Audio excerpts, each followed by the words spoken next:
Hello, this is our COE 301 group project, the UT Campus Treasure Hunt. I am Mahin Zaman. This is a modular C++ game where the player explores our campus map, moves using the keyboard, and answers UT-related clue questions at landmark locations. The project demonstrates classes, vectors, file input, modular compilation, and program state management. My name is Henry. I'll start by explaining our project structure. We have main.cpp, clue.h, clue.cpp, treasurehunt.h, and treasurehunt.cpp.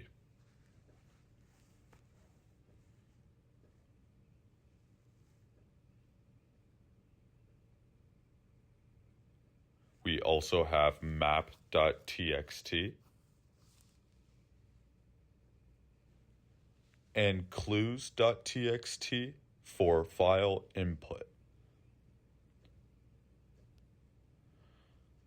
along with a readme.txt file for compilation, instruction, team roles, and AI usage.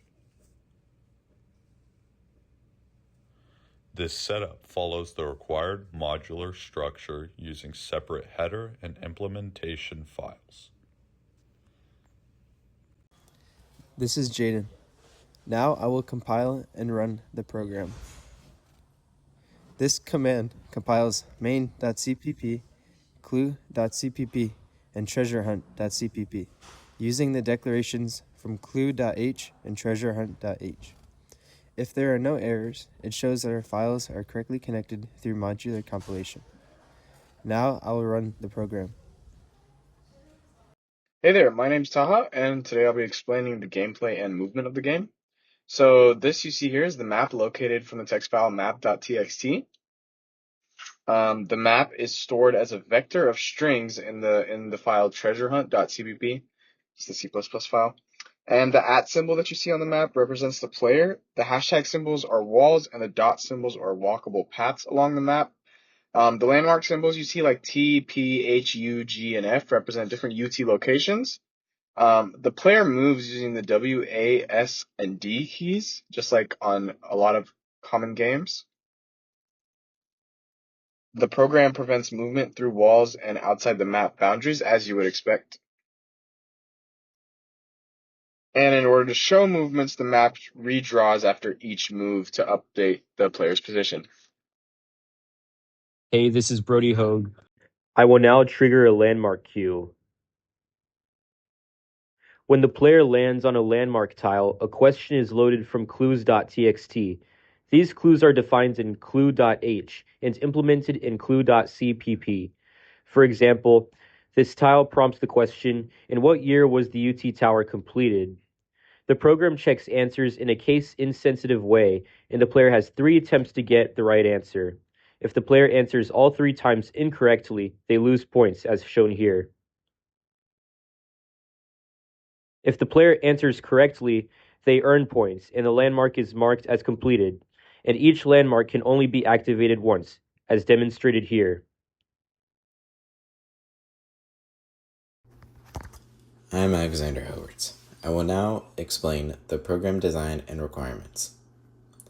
The clue class, defined in clue.h and implemented in clue.cpp, stores the landmark symbol, question, answer, maximum attempts, point value, and completion status.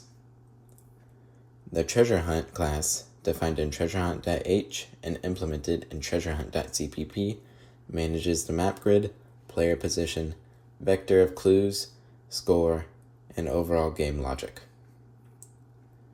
The program starts in main.cpp, creates a treasure hunt object, loads map.txt and clues.txt, and runs the main game loop.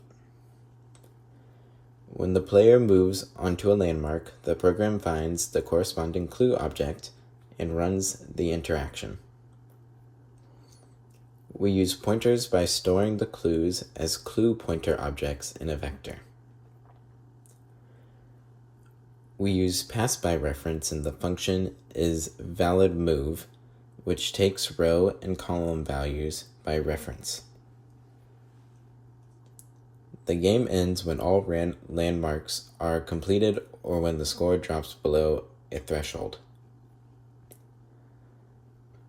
At the end, the program displays the final score, percentage of the landmarks completed, and a win or loss message.